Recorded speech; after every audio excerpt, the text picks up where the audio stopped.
ilaha illallah wa asyhadu anna Muhammadan abduhu wa rasuluhu la nabiyya ba'dah. Allahumma salli wa sallim wa barik wa an'im ala nabiyyina Muhammad wa ala alihi wa sahbihi wa man sara ala nahjihi wa man jahada bi jihadihi wahtada bihadihi wastanna bisunnatihi wa tamassaka biha ila yaumiddin, amma ba'd. Ya ayyuhalladzina amanu taqullaha haqqa tuqatih wa la tamutunna illa wa antum muslimun. Ya ayyuhan nasu taqu rabbakumul ladzi khalaqakum min nafsin wahidah wa khalaqa minha zawjaha wa batha minhuma rijalan katsiran wa nisaa'a wattaqullaha alladzi tasaaluna bihi wal arham innallaha kana 'alaikum raqiba. Ya ayyuhalladzina amanu taqullaha wa qulu qawlan sadida yuslih lakum a'malakum wa yaghfir lakum dhunubakum wa may yuti'illaha wa rasulahu faqad faza fawzan 'azima, amma ba'd. Fa inna asdaqal hadithi kitabullah wa khairal huda huda Muhammadin sallallahu alaihi wasallam wa syarral umuri muhdatsatuha fa inna kulla muhdatsatin bid'ah wa inna kulla bid'atin dhalalah wa kulla dhalalatin finnar, ay kama qala Rasulullah sallallahu alaihi wasallam, thumma amma ba'd. Ikhwati fillah wa akhwati fiddin rahimani wa rahimakumullahu ta'ala jami'a. Mari sejenak kita memanjatkan puji dan syukur kehadirat Allah Subhanahu wa ta'ala, yang mana sampai pada malam hari yang sangat berbahagia ini Allah Subhanahu wa ta'ala masih senantiasa memberikan kepada kita berbagai macam karunia dan kenikmatannya. Di antaranya nikmat kesehatan, nikmat kesempatan dan waktu luang, dan yang terbesar adalah nikmat Islam, nikmat iman, nikmat taufik, nikmat hidayah, nikmat sunnah, serta nikmat tauhid. Sehingga dengan seluruh nikmat inilah kita sampai pada detik ini masih bisa melaksanakan berbagai macam aktivitas duniawi kita, masih bisa melaksanakan berbagai macam bentuk ketaatan kepada Allah Subhanahu wa ta'ala, sunnah-sunnah Rasulullah sallallahu alaihi wasallam, dan masih bisa melaksanakan berbagai macam kewajiban kita sebagai seorang muslim, sebagai seorang muslimah. Di antaranya melaksanakan sholat isya, lalu kemudian dilanjutkan dengan talabul ilmi. Kemudian selanjutnya, tak lupa pula salam dan salawat semoga senantiasa tercurahkan atas junjungan Nabiullah Muhammad sallallahu alaihi wasallam, Nabi yang telah membawa kita, Nabi yang telah mengeluarkan dan menuntun kita dari gelap dan pekatnya alam jahiliyah menuju kepada terangnya alam Islam yang sempurna. Ikhwati fillah wa akhwati fiddin rahimani wa rahimakumullahu ta'ala jami'a. Insyaallah pada malam hari yang sangat berbahagia ini, atas izin dan taufik dari Allah Subhanahu wa ta'ala, kita akan coba membahas sebuah tema yang kita beri judul orang terkaya di dunia. Ya, jadi insyaallah tema ini cukup menarik ya, karena sesungguhnya kebanyakan di antara kita umat manusia ini, ya kebanyakan di antara kita tuh pengen kaya. Ya bahkan ya tidak sedikit dari kita yang pengennya menjadi orang yang terkaya di dunia ini. Ikhwas sekalian yang semoga dirahmati oleh Allah Subhanahu wa ta'ala, jika kita berbicara tentang orang terkaya yang ada di dunia ini, mungkin sebagian dari kita membayangkan bahwa orang-orang yang terkaya itu adalah orang-orang yang dirilis namanya oleh majalah Forbes misalnya. Ada beberapa orang yang mungkin ya saya dan antum tahu semua nama-nama tersebut, tidak usah kita sebutkan satu persatu. Yang jelas ada beberapa nama yang Masya Allah cukup terkenal, ya, yang mana mereka itu disebut sebagai orang-orang terkaya di dunia, ya, orang-orang terkaya di dunia. Ikhwas sekalian yang semoga dirahmati oleh Allah Subhanahu wa ta'ala. Akan tetapi bagaimanapun kayanya mereka, ya, orang-orang yang zahirnya dianggap ya sebagai dirilis nama-namanya sebagai orang-orang yang terkaya di dunia ini, bagaimanapun mereka itu hanya menguasai sedikit dari dunia. Jadi mereka itu walaupun sekaya-kayanya mereka, mereka tidak bisa menguasai dunia seluruhnya. Ya, bahkan mungkin separuh dunia pun mereka tidak kuasai. Mereka hanya diberikan sedikit kekuasaan di muka bumi ini oleh Allah Subhanahu wa ta'ala. Jadi walaupun sekali lagi, walaupun mereka itu adalah orang-orang, zahirnya adalah orang-orang yang terkaya, akan tetapi mereka itu hanya menguasai sedikit daripada dunia ini. Nah, kita sebagai seorang muslim, tentunya kita hendak menjadi orang-orang yang terkaya dalam artian terkaya secara hakiki, ya, terkaya yang sesungguhnya, bukan kekayaan yang semu. Nah, oleh karenanya, kalau kita hendak menjadi orang-orang yang terkaya di dunia ini, maka tentu kita harus memiliki sesuatu yang nilainya melebihi daripada dunia dan seluruh isinya. Ya, ini yang harus kita pahami bersama. Ya, karena itu tadi, tidak ada orang yang bisa memiliki seluruh perbendaharaan yang ada di muka bumi ini. Bagaimanapun kuatnya dia, bagaimanapun berkuasanya dia, bagaimanapun kayanya dia tidak akan sanggup memiliki semua perbendaharaan yang ada di atas permukaan bumi ini. Akan tetapi, kita sebagai orang yang beriman, konsepnya adalah bahwa kita hendak menjadi orang terkaya yang hakiki. Dalam artian kita harus memiliki sesuatu, meraih sesuatu yang nilainya lebih baik daripada dunia dan seluruh isinya. Karena ikhwas kalian yang semoga dirahmati oleh Allah Subhanahu wa taala, mungkin di mata kita manusia, ya, dunia ini adalah merupakan sesuatu yang sangat menarik sekali. Ya, bahkan banyak di antara kita yang berperang, ya, saling menumpahkan darah demi untuk meraih dunia. Ya, bahkan banyak di antara kita, ya, adik kakak saling bermusuhan. Bahkan ada orang yang tega membunuh orang tuanya, ada orang yang tega memusuhi orang tuanya. Gara-gara apa? Gara-gara dunia. Ya, gara-gara hendak meraih dunia. Padahal sesungguhnya, ya, hakikatnya dunia itu, kata Rasulullah SAW, itu tidaklah lebih mulia, ya, tidaklah lebih baik. Atau kalau bahasanya Rasulullah SAW, bahwa dunia itu lebih hina daripada bangkai kambing.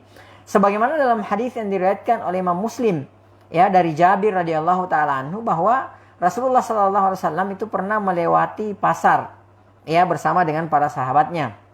Lalu kemudian Rasulullah SAW melihat ada seekor, ya, bangkai kambing, anak bangkai kambing, ya, yang mana bangkai anak kambing tersebut, bangkai anak kambing tersebut itu telinganya cacat.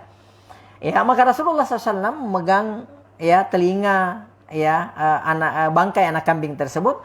Lalu kemudian Rasulullah SAW bertanya kepada para sahabatnya, siapa di antara kalian yang mau membeli, ya, bangkai anak kambing ini sebesar 1 dirham? Maka para sahabat radhiyallahu taala anhu ajmain, tentu juga kita berpikir seperti itu, ya, buat apa gitu loh. Ya, siapa yang butuh dengan bangkai kambing tersebut? Ya, maka kata Rasulullah SAW, kalau begitu ambil buat kalian bangkai ini. Kata para sahabat radhiyallahu taala anhum ajmain bahwa, ya Rasulullah, jika pun dia hidup, belum tentu di antara kami ada yang mau. Karena, ya, anak kambing tersebut adalah cacat. Ya, maka bagaimana lagi ketika posisinya anak kambing, ya, bangkai anak kambing anak kambing tersebut, ya, cacat dan sudah menjadi bangkai. Ya, maka kata Rasulullah SAW, fawallahi, ya, maka Rasulullah SAW bersumpah, fawallahi, maka demi Allah, kata Rasulullah SAW, ladunya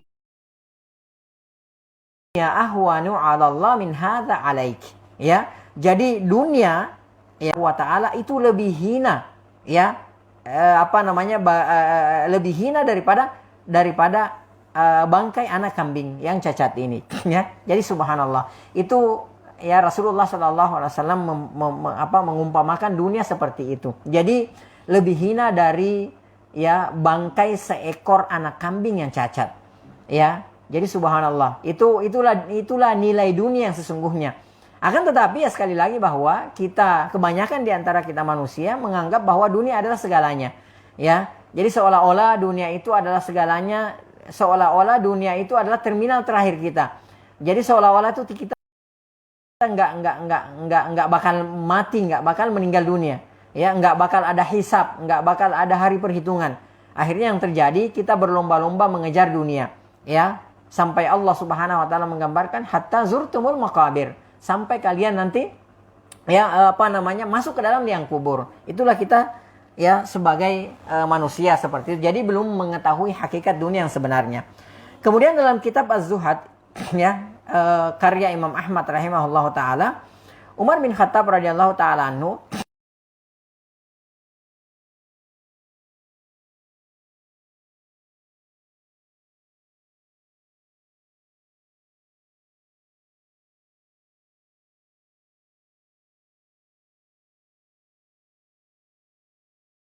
ya, pada saat itu beliau menjadi khalifah, ya. Beliau kita pasti jijik ya terhadap tempat sampah. Nah, justru Umar bin Khattab radhiyallahu taala anhu berhenti di situ. Ya, ketika bertanya, ya Amirul Mukminin, kenapa kita harus berhenti di tempat yang bau ini, di tempat yang jorok ini, di tempat yang menjijikkan ini? Ya, maka Umar bin Khattab radhiyallahu taala anhu berkata, seperti inilah, maksudnya seperti sampah inilah yang kalian jijik, ya, dunia yang sangat kalian inginkan itu. Ya, jadi Masya Allah. Ya, ini perumpamaan Umar bin Khattab radhiyallahu taala anhu tentang dunia ini. Nah, ikhwan sekalian yang semoga dirahmati oleh Allah Subhanahu wa taala. Kita sudah katakan di awal tadi bahwa kita itu hendak ya menjadi orang yang terkaya di dunia ini. Ya, melebihi orang-orang yang orang-orang kaya yang zahirnya yang dikenal oleh para manusia. Ya, akan tetapi ternyata ya dunia di sisi Allah Subhanahu wa taala itu tidak, ya, dunia di sisi Allah Subhanahu wa taala itu lebih hina daripada bangkai kambing. Maka tentu saja kita berusaha ya melakukan sesuatu sesuai dengan tuntunan Rasulullah sallallahu alaihi wasallam, yang mana ketika kita melakukan sesuatu tersebut nilainya itu lebih baik daripada dunia dan seisinya. Nah, ketika kita melakukan ritual tersebut, amalan tersebut, maka pada hakikatnya kita adalah orang-orang terkaya di dunia. Apalagi kalau setiap harinya kita usahakan, kita istiqomah, kita mendawamkan, kita konsisten melakukan amalan tersebut, ritual tersebut, maka ini tentu ya sangat sangat luar biasa ya. Kita akan memiliki amalan-amalan luar biasa yang mana dengan amalan tersebut kita akan menjadi orang-orang terkaya di dunia ini.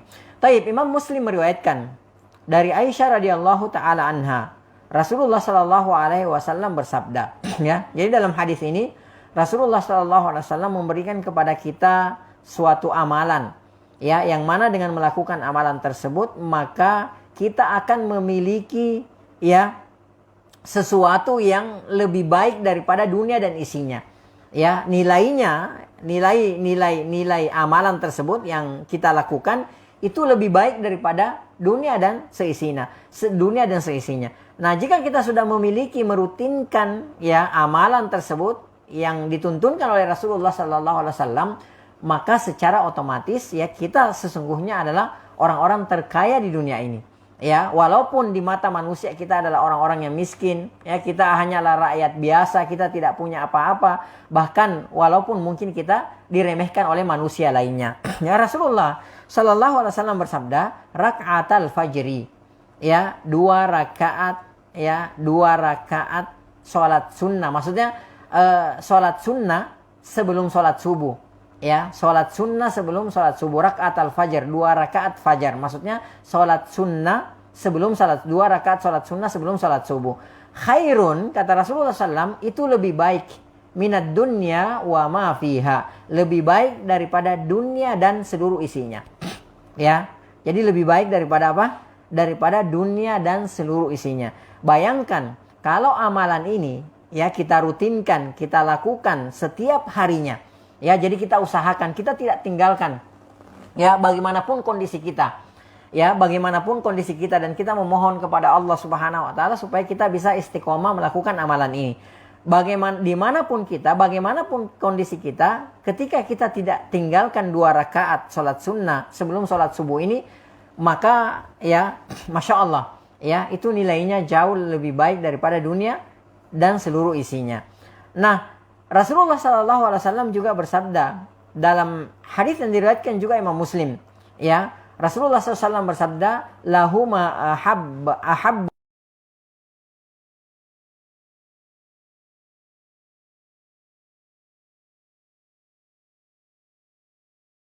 ilayya minad dunya jami'a. Ya, 2 rakaat sebelum sholat subuh itu ya 2 rakaat. Ya berat. Ya tidaklah berat bagi orang-orang yang diberikan rahmat oleh Allah Subhanahu wa taala, bagi orang-orang yang diberikan petunjuk oleh Allah Subhanahu wa taala. Maka kita memohon kepada Allah Subhanahu wa taala taufik, dan kita berusaha agar supaya kita tidak meninggalkan ya amalan yang sesungguhnya sangat sederhana ini, akan tetapi nilainya lebih baik daripada dunia dan seluruh isinya. Imam Bukhari juga meriwayatkan dari Aisyah radhiyallahu taala anha. Beliau berkata, "Lam yakunin nabiyyu sallallahu alaihi wasallam ala syai'in minan nawafil asyaddu ya minhu ta'ahudan." Ya, kata lam yakunin nabiyyu sallallahu alaihi wasallam ala syai'in minan nawafil asyadda minhu ta'ahudan. Kata Aisyah radhiyallahu taala anha, kata Ummul Mukminin ibu kita semua, beliau berkata, tidak ada salat sunnah yang lebih Rasulullah sallallahu alaihi wasallam tekuni. Tidak ada salat sunnah yang lebih Rasulullah sallallahu alaihi wasallam lebih beliau jaga, ya, yang beliau lakukan terus-menerus, ya, ala rakaatil fajar, daripada 2 rakaat fajar. Artinya bahwa Rasulullah sallallahu alaihi wasallam betul-betul ya menjaga ya sholat sunnah sebelum sholat subuh ini. Rasulullah sallallahu alaihi wasallam sangat menjaga sholat sunnah ini dibandingkan dengan sholat sunnah lainnya. Ya, ikhwas sekalian yang semoga dirahmati oleh Allah Subhanahu Wa Taala. Oleh karena besarnya keutamaan sholat sunnah subuh ini, sehingga tidak pernah ditinggalkan oleh Rasulullah sallallahu alaihi wasallam. Ya, jadi tidak ada riwayat yang kita temukan di kitab-kitab hadis yang menerangkan bahwa Rasulullah sallallahu alaihi wasallam pernah meninggalkan ya 2 rakaat sebelum sholat subuh ini. Ya, 2 rakaat, Rasulullah SAW pernah meninggalkan sholat sunnah sebelum sholat subuh ini. Dimanapun Rasulullah SAW dan dalam kondisi apapun, beliau tidak pernah meninggalkan ya sholat sunnah ini. Baik ketika beliau mukim, ya, beliau tidak bepergian, ataupun ketika beliau safar, ketika beliau bepergian, baik ketika beliau sehat, ya, atau baik dalam kondisi sakit, ataupun ya Rasulullah Shallallahu Alaihi Wasallam dalam kondisi kesiangan, ya, dalam kondisi kesiangan. Karena nanti akan kita bacakan juga ada riwayat yang menyatakan bahwa Rasulullah Shallallahu Alaihi Wasallam dan sahabatnya itu pernah Rasulullah Shallallahu Alaihi Wasallam tidak meninggalkan sholat sunnah subuh ini, ya. Oleh karenanya, ikhwas kalian yang semoga dirahmati oleh Allah Subhanahu wa taala. Berkata Ibnul Qayyim dalam kitab beliau Zadul Ma'ad. Beliau mengatakan di antara petunjuk Rasulullah sallallahu alaihi wasallam ketika safar adalah mengqasar salat. Ya, jadi kata Ibnul Qayyim rahimahullahu taala, di antara tuntunan, di antara sunnahnya ya Rasulullah sallallahu alaihi wasallam ketika dalam kondisi safar, ketika dalam kondisi bepergian, maka Rasulullah sallallahu mengqasar salatnya, ya. Yang tadinya zuhur 4 rakaat menjadi 2 rakaat. Yang tadinya asar 2 rakaat, yang tadinya asar 4 rakaat menjadi 2 rakaat. Yang tadinya isya 4 rakaat menjadi 2 rakaat. Ya. Akan tetapi kata Ibnul Qayyim rahimahullah ta'ala, tidak terdapat riwayat yang menunjukkan bahwa Rasulullah SAW mengerjakan sholat, mengerjakan sholat sunnah sebelum atau sesudah sholat wajib. Ya. Jadi di antara petunjuk Rasulullah SAW yang pertama adalah bahwa mengqasar salat, ya, mengqasar salat ketika dalam kondisi perjalanan, ya. Dan Ibnu Qayyim mengatakan bahwa tidak ada riwayat yang menunjukkan bahwa Rasulullah SAW mengerjakan salat sunnah baik sebelum ataupun setelah salat wajib, ya. Kata Ibnu Qayyim rahimahullah taala, kecuali salat sunnah witir yang pertama, kemudian sholat sunnah fajar. Ya, jadi perhatikan, ini 2 sholat sunnah ini yang tidak pernah ditinggalkan oleh Rasulullah SAW ketika Rasulullah SAW dalam kondisi safar. Ya, adapun misalnya qobliyah zuhur gitu kan, atau ba'diyah zuhur, kemudian ba'diyah asar, kemudian ba'diyah isya, ya, itu tidak ada riwayat yang datang kepada kita yang menerangkan bahwa Rasulullah SAW melakukan itu ketika safar. Ya, akan tetapi ketika kita berbicara tentang masalah sholat sunnah witir, ya, sholat malam, ya, dan sholat sunnah fajar, maka Rasulullah SAW ya tetap melaksanakan kedua sholat sunnah ini. Jadi Rasulullah SAW tidak meninggalkan kedua sholat sunnah ini. Ya, sesungguhnya Rasulullah, kata Ibnul Qayyim rahimahullah taala, sesungguhnya Rasulullah SAW tidak pernah meninggalkan keduanya, baik dalam kondisi safar ataupun tidak safar. Ya, ikhwas kalian yang semoga dirahmati oleh Allah Subhanahu wa taala. Jadi kita sekarang mengetahui ya bahwa betapa besar keutamaan ya sholat sunnah fajar ini, sholat sunnah subuh ini. Ya, hanya 2 rakaat sebelum kita melaksanakan sholat subuh, hanya 2 rakaat. Ya, dan ketika kita melakukan ini karena Allah Subhanahu wa taala dan mengikuti tuntunan Rasulullah sallallahu alaihi wasallam, maka nilai 2 rakaat sholat ini lebih baik daripada dunia dan seisinya. Dan ketika kita istiqomah terus-menerus melakukan ini setiap harinya, maka jadilah kita orang-orang yang terkaya di dunia ini. Ya, karena kenapa kita memiliki sesuatu yang nilainya jauh lebih baik daripada dunia dan seluruh isinya.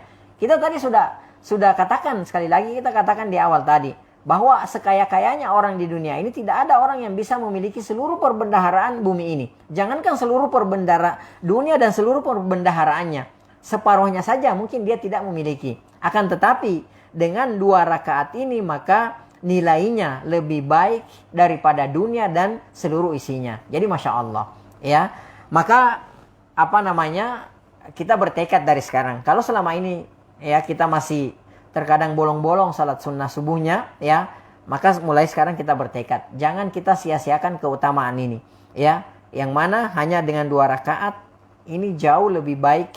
Ya, nilainya lebih agung, lebih besar daripada dunia dan seluruh isinya.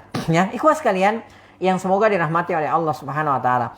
Permasalahannya sekarang adalah bagaimana jika ya kita belum sempat mengerjakan sholat sunnah. Ya, jadi kita belum sempat mengerjakan sholat sunnah ini 2 rakaat ini, sementara iqamah telah dikumandangkan. Ya, mungkin kita terlambat bangun misalnya. Jadi kita bangunnya itu mungkin beberapa menit setelah azan, atau kita bangunnya pas azan. Akan tetapi mungkin karena kita ke kamar mandi dulu, buang hajat dan semacamnya, akhirnya ketika kita selesai berwudu, ya, kita bersiap-siap hendak berangkat ke masjid misalnya, ya, tiba-tiba iqamah sudah dikumandangkan.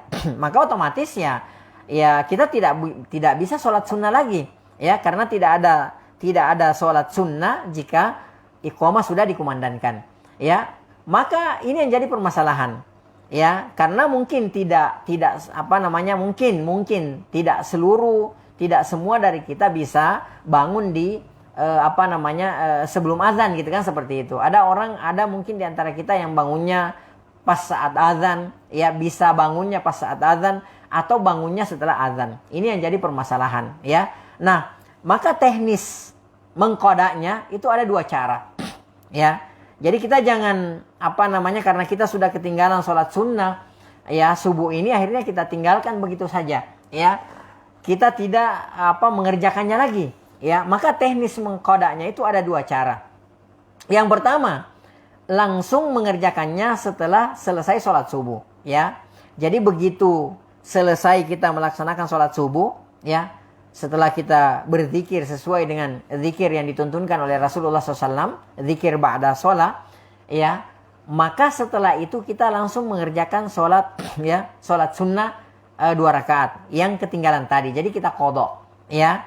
Nah, dalilnya mana? Dalilnya sebagaimana dalam hadis yang diriwayatkan oleh Ibnu Majah rahimahullah taala dari Qais bin Amr radhiyallahu taala anhu.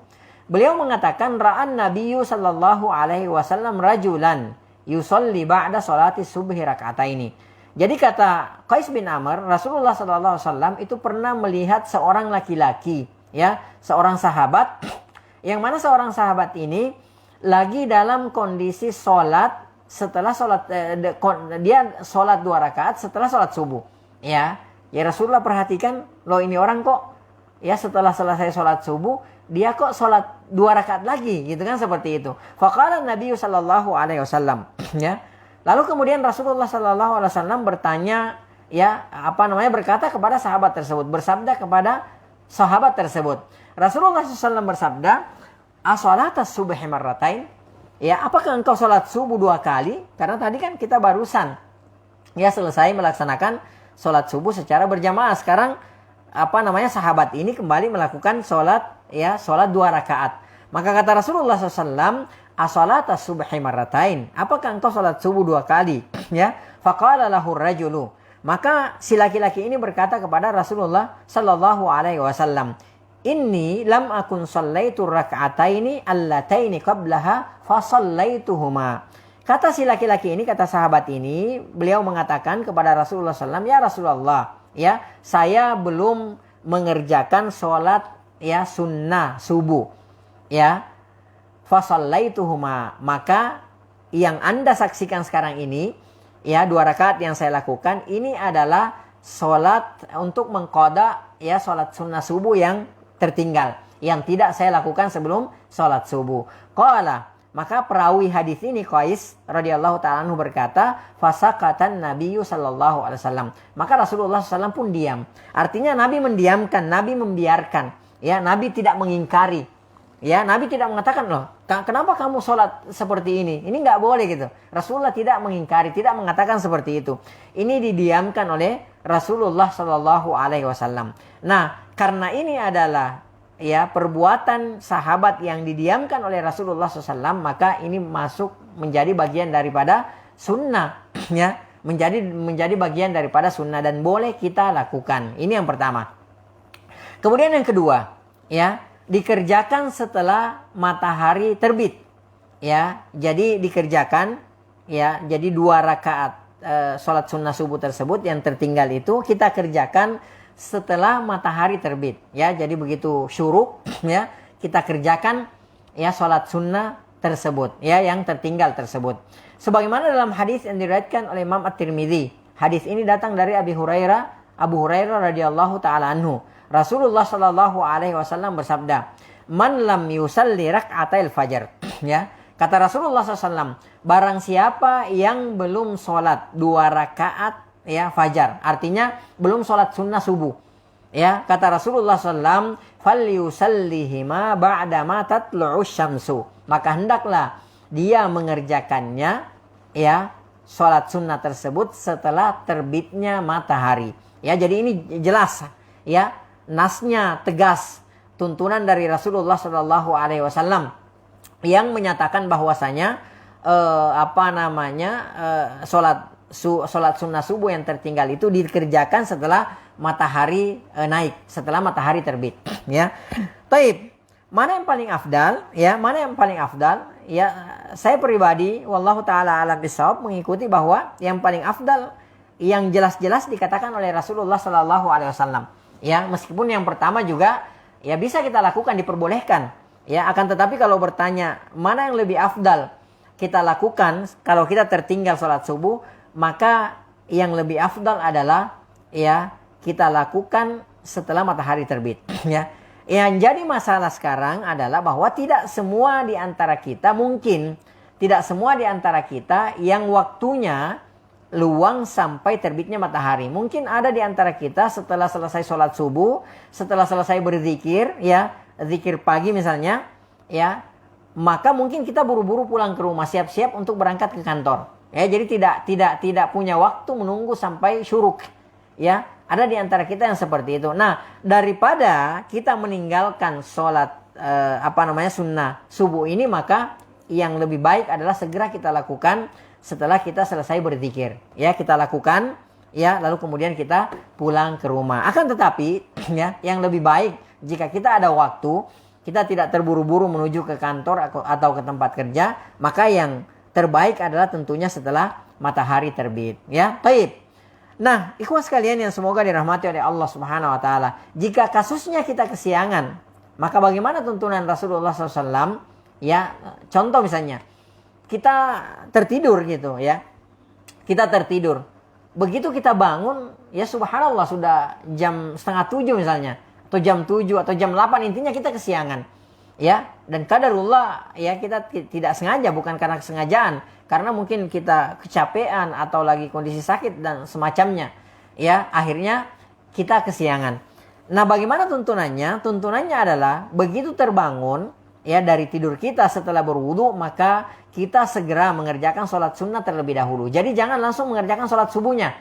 Ya, akan tetapi tuntunan Rasulullah Sallallahu Alaihi Wasallam setelah kita terbangun, kita berwudu, ya setelah berwudu kita sholat sunnah, kita niatkan sholat sunnah subuh terlebih dahulu, ya. Barulah setelah itu kita mengerjakan sholat subuhnya, ya. Nah, Imam An-Nasai meriwayatkan dari Abu Hurairah radhiyallahu taala anhu, beliau berkata, ya, arasna ma'a Rasulillah Sallallahu Alaihi Wasallam.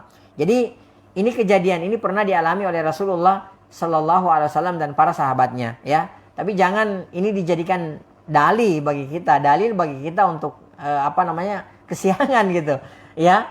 Kalau kita mungkin setiap pekannya ada kesiangannya, ya. Ada kalau ini sesuatu yang tidak disengaja gitu kan, seperti itu, ya. Nah, maka Abu Hurairah berkata, arrasna ma'a Rasulillah sallallahu alaihi wasallam. Kami pernah tidur untuk istirahat bersama dengan Rasulullah sallallahu alaihi wasallam. Falam nastaikid hatta tala'atis syamsu. Dan kita pun ya tidak terbangun sampai matahari terbit. Artinya kita kesiangan. Ya, jadi bangunnya itu pas matahari sudah terbit. Ya, kesiangan. Ya.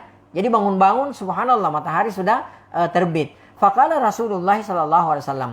Maka Rasulullah sallallahu alaihi wasallam bersabda, "Liya'khudh kullu rajulin bi ra'si rahilatihi."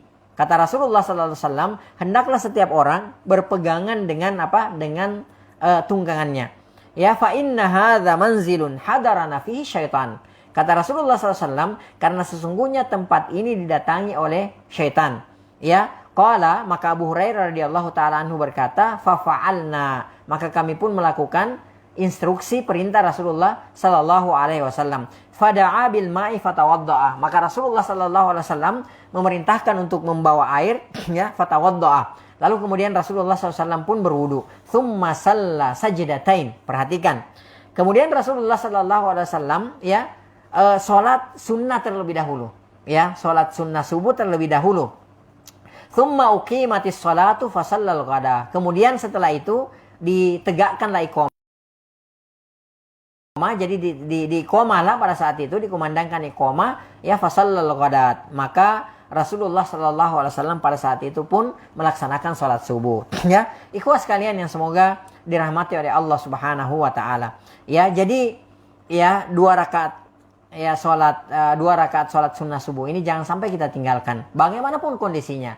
Ya, dimanapun kita berada, bagaimanapun kondisinya, mau dalam kondisi kita mukim, ya, mau dalam kondisi kita safar, mau dalam kondisi kita sehat, mau dalam kondisi kita sakit, ya, mau dalam kondisi kita kesiangan, ya, dimanapun, bagaimanapun kondisi kita, jangan kita ya tinggalkan ya 2 rakaat sholat sunnah subuh ini. Karena kenapa? Karena kenapa? Nilainya itu lebih baik daripada dunia dan seluruh isinya. Maka kita saksikan di setiap keadaan Rasulullah Sallallahu Alaihi Wasallam semuanya memberikan ya tuntunan.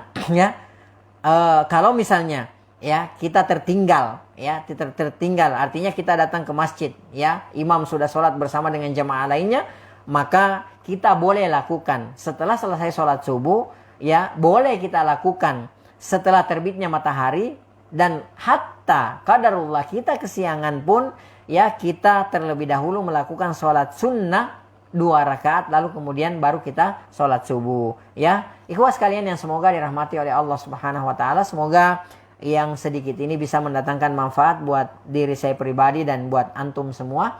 Ya, mohon maaf jika ada yang kurang atau yang salah. Yang kurang dan yang salah itu murni dari saya pribadi, dari syaitan dan dari lemahnya ilmu. Yang benar itu semua datangnya dari Allah Subhanahu wa taala. Apa yang salah, apa yang keliru dari penyampaian saya tadi, Allah dan Rasulnya berlepas diri dari penyampaian tersebut. Naktafi bihadzal qadar wa nakhtatim bi subhanakallahumma wa bihamdik nasyhadu an la ilaha illa anta nastaghfiruka wa natubu ilaik. Hadani Allahu wa iyyakum wa sallallahu ala nabiyyina Muhammad wa ala alihi wa sahbihi ajmain. Wa akhiru da'wana alhamdulillahi rabbil alamin. Wassalamualaikum warahmatullahi wabarakatuh.